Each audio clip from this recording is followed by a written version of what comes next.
warahmatullahi wabarakatuh.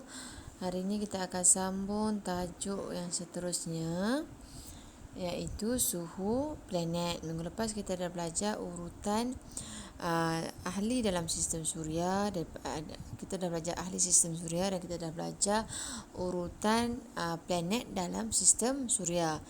Planet yang ada dalam sistem suria iaitu ada 8 planet.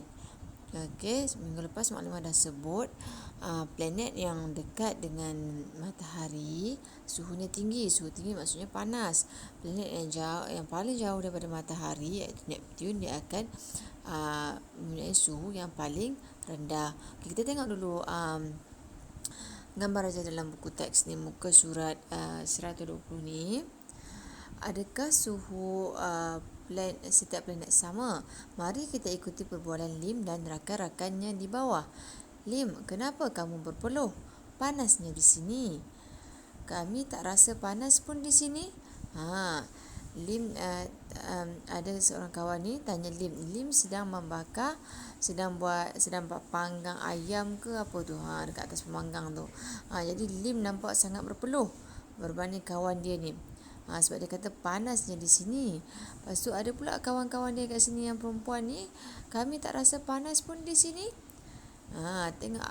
Okey, seterusnya Lim kata apa? Di sini panas sebab saya berdiri dekat dengan api. Oh, tak boleh tak kita kaitkan keadaan ini dengan suhu planet yang kita belajar? Lim ni panas sebab dia yang bakar. Dia yang tengah bakar ikan. Dia yang tengah panggang ayam, tengah panggang apa tu dekat daging dekat atas pemanggang tu kan. Dia yang tengah paling dekat dengan api berbanding dengan kawan-kawan dia yang lain. Jadi dialah yang merasa paling panas. Sama juga macam mak kamu dekat dapur. Mak yang masak dekat dapur, dekat dengan dapur tu akan rasa panas berbanding kamu kalau duduk dekat ruang tamu, tak rasa apa-apa pun. Betul? Okey, ini ada kaitan dengan suhu planet. Okey, kita buka muka surat seterusnya. Kejap. Mana?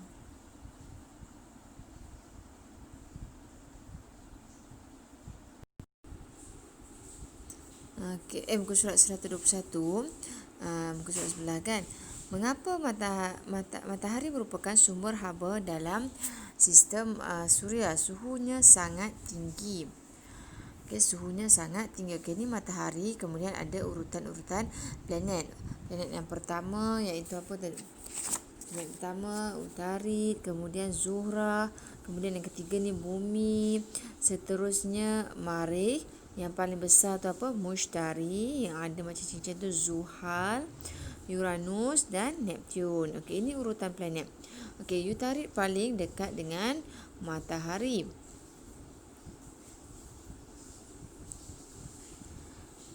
Dalam planet ini dekat dengan matahari, jadi suhunya tentu lebih tinggi berbanding dengan planet lain.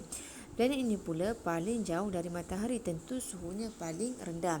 Secara teorinya macam itulah, yang paling dekat mesti paling tinggi, suhunya tinggi, dan yang paling jauh mesti suhunya paling rendah. Apakah yang kamu boleh nyatakan tentang suhu planet? Suhu planet yang dekat dengan matahari lebih panas berbanding dengan suhu planet yang jauh dari matahari. Namun begitu, suhu planet Zuhra, iaitu planet yang kedua, sebenarnya paling tinggi kerana dalam sistem suria, kerana atmosfera pada planet tersebut, planet Zuhra, tebal dan memerangkap banyak haba, dapat merangkap haba. Jadi walaupun Zuhra tu planet yang kedua daripada matahari, tapi dia mempunyai suhu yang paling tinggi kerana atmosferanya memerangkap haba. Jadi suhunya lebih tinggi. Okey, tapi yang paling suhu yang paling rendah adalah yang paling jauh daripada matahari lah. Ni matahari jauh lagi, iaitu planet Neptune. Okey, seterusnya buka aktiviti muka surat 80. Tajuk suhu planet, boleh tulis tarikh. Okey, perhatikan sistem suria di bawah dan jawab semua soalan. Okey, ini ada planet yang bergerak melalui orbitnya dan ada matahari. Okey, soalan pertama, Objek P merupakan sumber haba dalam sistem suria. Apakah objek P? Objek P ni yang paling besar ni adalah apa ni? Pusat dalam sistem suria tu apa? Okey. Planet Q merupakan planet yang paling panas dalam sistem suria. Namakan planet Q. Okey, tadi maklumat dah sebut dalam dalam buku teks tadi. Okey, nombor 3. Nombor 3, bumi terletak di kedudukan yang paling sesuai untuk kehidupan. Tandakan R pada kedudukan bumi yang betul. Tandakan R pada kedudukan bumi yang betul. Okey. Tandakan R pada orbit bumi terletak dekat orbit yang mana? Tandakan R dalam gambar ni. Okey, yang keempat, namakan planet yang paling sejuk dalam sistem suria. Okey, yang paling sejuk tadi iaitu suhu yang paling rendah. Okey, yang kelima, apakah inference kamu terhadap suhu planet yang semakin berdekatan dengan matahari? Ini tadi tengok balik dalam buku teks. Sekejap maklumat. Tengok buku teks ni. Ni inference dia yang dalam kotak warna biru ni. Suhu planet yang dekat dengan matahari lebih panas berbanding dengan suhu planet yang jauh daripada matahari. Itu inference yang kita daripada soalan.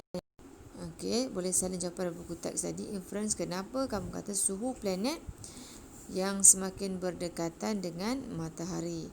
Okey, seterusnya buka muka surat 81. Okey, susun planet mengikut urutan suhu menaik. Tanda 1 hingga 8 bermula daripada suhu yang paling rendah. Suhu yang paling rendah tu nombor 1. Suhu yang paling rendah adalah yang paling jauh daripada matahari, iaitu contoh mana lagi Neptune. Okey, Neptune nombor 1. Okey, tulis sampai nombor 8. Nombor 8 bukan yang paling dekat dengan matahari, tapi nombor 8 yang paling panas. Okey, yang kedua, lengkapkan ayat di bawah. Ini rujuk balik buku teks muka surat 121 yang dalam kotak biru tadi yang sama dengan inference. Okey, itu sahaja untuk hari ini. Boleh siapkan muka surat 80 dan 81.